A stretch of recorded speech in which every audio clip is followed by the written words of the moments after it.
Hyrule Warriors, Age of Calamity, is more than just a placeholder until the Breath of the Wild sequel. It is a completely new experience in the world we've come to love, with a ton of awesome twists and turns. But I'll save the spoilers for later. Basically, this game is in the same general playstyle as the previous Hyrule Warriors.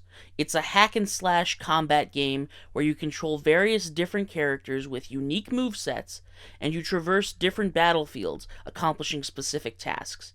Defeat this boss, complete this escort, defend this base, that sort of stuff. As it takes place in the world of Breath of the Wild, 100 years in the past, you get to play as all your favorite familiar characters. Link, of course, Zelda, the four champions, and Impa. Yeah, the old lady. Because this is before the Calamity, all the champions are still alive, and Impa is in her prime as a super cool Sheikah ninja. That's actually one of my favorite aspects of the game. I know it's kind of silly, but Impa is basically a Naruto character. She does the run, teleports around, makes shadow clones, she even summons a giant frog to crush her enemies. Come on, that's Naruto to a T. I'm not sure if it's actually a homage, or if the two series are just drawing from the same Japanese mythology, but whatever, I digress. The champions are really fun to play as, and it genuinely feels like they put a lot of thought into making each character feel different. And there are actually some characters you'll get to play as that I guarantee you're not expecting. But, spoilers. The last thing I'll touch on here is how much stronger you are than in Breath of the Wild. One slice of Link's sword will send like 40 bokoblins flying into the air, and you get to fight some insane bosses as well. Malice-infected Hinox, tons of guardians of all different types, and even elemental Lynels. It's like someone just injected every character with magic steroids, and it's awesome. Other than the gameplay, I have to say I really enjoyed the story as well. As with virtually every Zelda game, it was heartfelt and sincere, funny, engaging, and incredibly satisfying. You may think that you know exactly what's going to happen. After all, this is a prequel. But I'll just say this. The story does not play out how you assume it will. Seriously. But for everyone who's super nerdy about lore and canon, such as myself, don't worry. It still fits perfectly in with Breath of the Wild. That's really all I can say without spoiling it, so for everyone who hasn't played yet, go ahead and skip to this time code to avoid spoilers. You all gone? Okay, great. So, the big twist in this game is that you play the story up until the point where, as we've seen, the champions are about to be defeated by the Blights of Ganon. But just as they're about to fall, the sky opens up above each of them, dropping in their successors, the champions from 100 years in the future.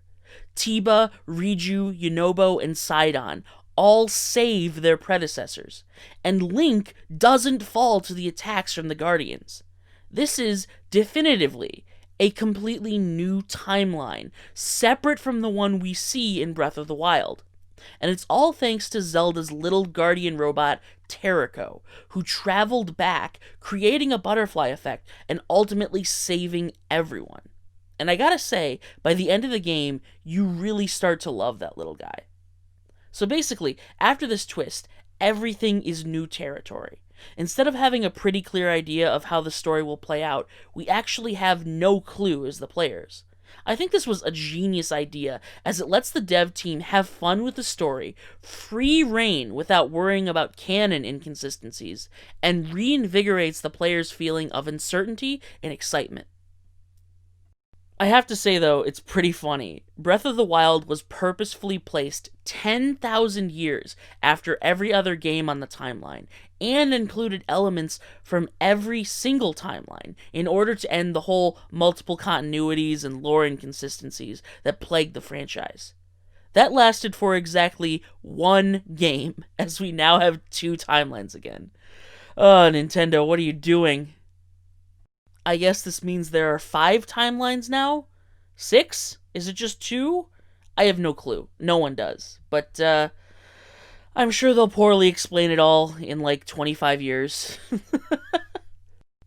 Ultimately, Age of Calamity is a ton of fun. From the overblown action to the touching and surprising story to the insight into the characters we've grown to love over the past 3 years, I highly recommend this game. And really, I think this was the best move Nintendo could have made to get me excited for the Breath of the Wild sequel, reminding me why I love this world and its characters, but not oversaturating the market with more of the same gameplay. I'm more excited than ever to adventure across Hyrule once again in the same open world fashion of Breath of the Wild, and that's thanks to Age of Calamity. Go play it! I've been Beware. This is What Wears Watchin'. Remember to like, subscribe, ring that bell, and consider supporting me on Patreon. I want to give a thank you to all of my patrons, especially Evilly Nice Nava. Stay frosty.